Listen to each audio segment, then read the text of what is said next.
23 August रोजी आले आहे शनी अमावस्या। यावर्षीची म्हणजे 2025 मधली ही शेवटची शनी अमावस्या आहे। अमावस्या ही शुक्रवारी 22 तारखेला चालू होणार आहे आणि 23 तारखेला संपणार आहे। उदय तिथीनुसार 23 ऑगस्ट रोजी शनी अमावस्या आहे। अमावस्येचे जे काही आपण उपाय करतो ते दोन्ही दिवशी केले तरी चालू शकतात।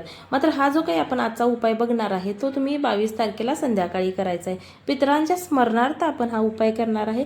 पितरांचा आशीर्वाद आपल्याला लाभावा, पितृदोष नाहीसा व्हावा यासाठी आपण हा उपाय करायचा आहे। काय करायचं आहे सांगते का। कणकीचा एक दिवा बनवायचा आहे, चारी दिशेला तोंड असणारा, म्हणजे चारमुखी किंवा चौमुखी म्हणू शकता तुम्ही। अशा पद्धतीचा चित्रामध्ये दाखवला आहे तशा पद्धतीचा दिवा बनवायचा आहे। नसेल तर पंती वापरली तरी चालू शकते। त्यामध्ये वाती घालायची आहे चारी दिशांना, त्यानंतर त्यामध्ये तेल घालायचं आहे आणि काळे तीळ टाकायचे आहेत। काळे तीळ कारण आपण हे पितरांना स्मरणार्थ लावणार आहे म्हणून। नंतर हा दिवा मुख्य दरवाजाच्या बाहेर जाऊन प्रज्वलित करायचा आहे।